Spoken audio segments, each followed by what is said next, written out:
Bat motako diabetesa gaixotasun konplexua da, azken finean bere garapenean bai faktore genetikoak, baita ingurune faktoreak parte hartzen dutelako, ez? Genetikan aldetik gainera poligenikoa da, gene asko parte hartzen dute, eta ingurune faktorei dagokionean ere, ikusi da, badirudiela ingurune faktore ezberdinek parte hartu dezakutela bere garapenean.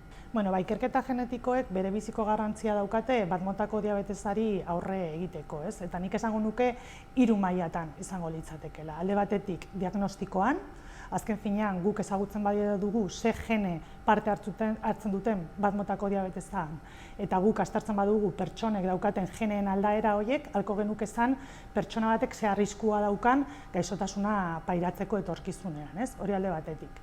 Bestaldetik prebentzioan.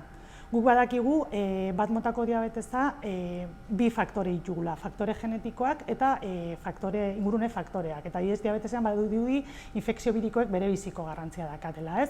Orduan guk baldin badaukagu susceptibilitate genetikoa eta infekzio bat pairatzen baldin badugu, probabilitate gehiago edukiko dugu gaixotasuna garatzeko, orduan hori jakinda, ahalko genuke neurri profilaktikoak jarri, bere biziko edo susceptibilitate genetikoa daukaten pertsonetan, ez? Infekzio bat pairatu ezkero, gaixotasunaren garapena ez gertatzeko. Eta azkenik tratamenduan, guk ikusi dugu pankreako beta zeluletan gene hautagaiek bere biziko garrantzia dakaten zenbait bidezidor kontrolatzen dutela, orduan gene horien adierazpena kontrolatzeko gaitasuna baldin badaukagu, bidezidor horiek ez aktibatzea lortu dezakegu, gaixotasunean eragin eduki dezaketen bidezidorrak izilaraziz, eta hori erabateko garrantzia daka. Lehen aipatu den bezala, bat motako diabetesa da gaixotasun konplexua, ez? Orduan genek bere biziko garrantzia dakate bere garapenean. Orain arte usten zen gene horien eragina diabetesaren patogenezian zela batez ere sistema immunearen mailan, ez? Sistema immuneko zelulak nolabait erregulatzen zituztelako.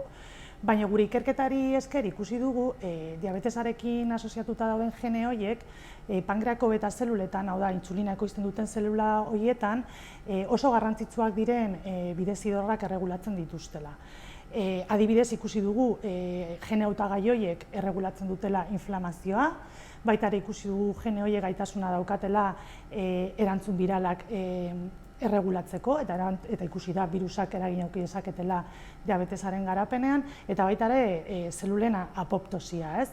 Eta prozesu guzti horiek oso garrantzitsua dira pankreako beta zelulen suntsipenean, azken finean gaixotasunaren oinarria dana. Gure ikerkuntzaren erronka nagusia da nolabait karakterizatzea ze mekanismo molekularrak aktibatzen diren pankreako beta zeluletan eragina daukatena diabetesaren garapenean. Gu batez ere aztertzen ditugu diabetesarekin asoziatuta dauden geneak. Eta konkretuki orain oso interesatua gaude gene eskodetzaileetan. Dakizuten bezala, geneak normalean daukaten informazioa eragiten du proteina baten ekoizpena. Baina gure kasuan gu oso interesatua gauden gene horietan zeinak ez duten proteinarik ekoizten. Eta konkretuki aztertzen ditugu ARN luze eskodetzaileak.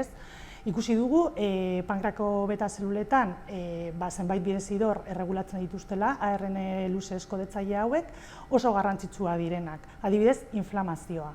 Pankreako beta zelularen inflamazioa erregulatzeko gaitasuna daukate, eta orduan ikusi dugu ere, ARN luze eskodetzaile hauen adierazpena modulatuz, inflamazioa ekidin dezakegula. Eta hori erabat garrantzitsua da, diabetesaren garapena ekidin nahi baldin badugu.